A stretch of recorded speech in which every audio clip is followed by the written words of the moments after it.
दोस्तों, दर्पण को वास्तु के अनुसार कहाँ रखना चाहिए, कहाँ लगाना चाहिए और कहाँ नहीं लगाना चाहिए। नमस्कार दोस्तों, मैं सीमा तिवारी रियल एस्ट्रोलॉजी से आपका स्वागत करती हूँ मेरे YouTube चैनल में। दोस्तों, अगर आपने मेरे चैनल को सब्सक्राइब ना किया हो तो चैनल को सब्सक्राइब करिए, बेल आइकन को दबाइए, जिससे जो भी मेरी नई वीडियो अपलोड होगी उसका नोटिफिकेशन आपको मिलता रहेगा। दोस्तों, कमेंट बॉक्स में आप जय माता दी जरूर लिखिएगा। दोस्तों, दर्पण हमेशा सुंदर और आकर्षक होना चाहिए। दर्पण हमेशा हल्का हो और जितना बड़ा होगा उतना वास्तु के अनुसार शुभ माना जाता है। दोस्तों, कभी भी दर्पण जोड़ वाला नहीं होना चाहिए। अगर जोड़ वाला दर्पण होता है तो उसमें प्रतिबिंब कई दिखाई देते हैं, जिसकी वजह से वास्तु दोष उत्पन्न होता है, नकारात्मक ऊर्जाएं फैलती हैं। दोस्तों, कभी भी चटका हुआ, धब्बेदार या धुंधले दर्पण में अपने आप को नहीं देखना चाहिए। ऐसे धुंधले, धब्बेदार या चटके हुए दर्पण में देखने से, ऐसे दोष युक्त दर्पण में देखने से व्यक्ति अपने दुर्भाग्य को स्वयं निमंत्रण देता है। इसलिए कभी भी ऐसे दर्पण में अपनी छवि को नहीं देखना चाहिए। दोस्तों, जितना ज्यादा दर्पण जरूरी होता है उतना ज्यादा ही दर्पण का फ्रेम जरूरी होता है अच्छा होना। तो इसलिए दर्पण का जो फ्रेम होता है कभी भी टूटा हुआ, उसमें दरारें कभी नहीं होनी चाहिए। अगर टूटा हुआ हो तो आप उसको बनवा सकते हैं, ठीक करवा सकते हैं या उसको बदल कर नया ले आ सकते हैं। दोस्तों, दर्पण का जो फ्रेम है उसका कलर कभी भी आंखों में चुभने वाला डार्क कलर नहीं होना चाहिए। हमेशा लाइट कलर, हल्का कलर फ्रेम का होना चाहिए। दोस्तों, अब आइए जानते हैं कि दर्पण को किस दिशा में, किस जगह पर रखना चाहिए।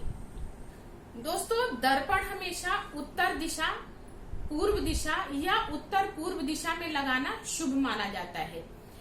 घर हो या ऑफिस हो, इन तीन दिशाओं में ही दर्पण को लगाना शुभ मानते हैं। अगर उत्तर दिशा में, पूर्व दिशा में या उत्तर पूर्व दिशा में दर्पण लगा होता है, वो धन की वृद्धि कराता है, सुख समृद्धि बढ़ाता है, किस्मत चमकाने का काम करता है, घर से सारे संकटों को दूर करता है।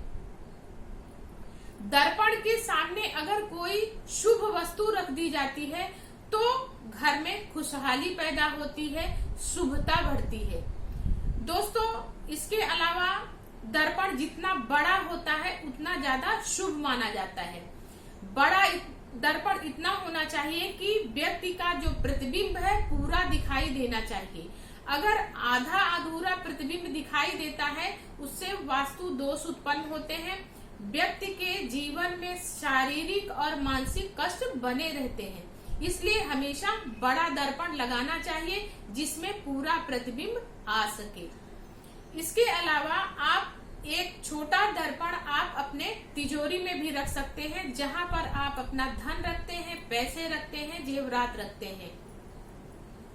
वहां पर अगर आप दर्पण लगाते हैं तो आपके धन में, पैसे में हमेशा बढ़त होती रहेगी। इसलिए वहां पर दर्पण लगाना शुभ मानते हैं। आप अपने पर्स में भी एक छोटा सा दर्पण रख सकते हैं। दोस्तों, अब आइए जानते हैं कि किस तरह की सावधानी दर्पण लगाते समय रखनी चाहिए। दोस्तों, अब आइए बेडरूम की बात करते हैं। बहुत से वास्तुशास्त्री बेडरूम में दर्पण लगाने के लिए मना करते हैं, क्योंकि बेडरूम में इतनी जगह नहीं होती कि वास्तु के अनुसार दर्पण को लगा सकें। बेड के इतने समीप लगा दिया जाता है दर्पण कि बेड में सोने वाले व्यक्ति का प्रतिबिंब दर्पण में दिखाई देता है। जब आधा अधूरा शरीर दर्पण में दिखाई देता है, उसकी वजह से वास्तु दोष उत्पन्न होता है और व्यक्ति को शारीरिक और मानसिक कष्ट होते हैं। इसलिए बेडरूम में दर्पण लगाना मना किया जाता है। अगर आपको दर्पण लगाना ही है तो आप बेडरूम में बेड से कहीं भी किनारे पर लगा सकते हैं, जहां से कि प्रतिबिंब ना दिखाई पड़े। अगर आपने लगा ही दिया है कि दर्पण दिखाई देता है, बेड के सामने है, तो आपको हमेशा दर्पण को ढक कर रखना चाहिए। उसमें आप अगर पर्दा लगाते हैं तो वास्तु दोष उत्पन्न नहीं होगा और शारीरिक मानसिक कष्ट से बच सकते हैं। दोस्तों अब आइए जानते हैं कि दर्पण किस प्रकार का होना चाहिए। दोस्तों दर्पण हमेशा सुंदर और आकर्षक होना चाहिए। दर्पण का आकार आप चौरस, आयताकार, गोलाकार या अंडाकार ले सकते हैं, square, rectangle, Oval shape, round shape. दोस्तों आकार आप कोई भी ले सकते हैं, लेकिन दर्पण की लगाने की जो दिशा होनी चाहिए वो सही होनी चाहिए। अगर आप सही दिशा में लगाते हैं तो आपके घर में सुख समृद्धि का वास होगा, बीमारियां कोसों दूर रहेंगी। अगर गलत दिशा में लगा दिया जाता है तो रोज कुछ न कुछ परेशानियां जरूर खड़ी रहती हैं। दोस्तों आप दिशाओं का ध्यान रख करके आप दर्पण को लगाएं, आपके घर में खुशहाली बनी रहेगी। दोस्तों आशा करती हूँ कि ये जानकारी आपको अच्छी लगी। अगर अच्छी लगी हो तो लाइक शेयर जरूर करिएगा, मेरे चैनल को सब्सक्राइब करिए। दोस्तों अगली बार नई जानकारी के साथ फिर मिलेंगे, तब तक के लिए आप लोग खुश रहिए, स्वस्थ रहिए, अपने परिवारजनों का ख्याल रखिए। जय माता दी।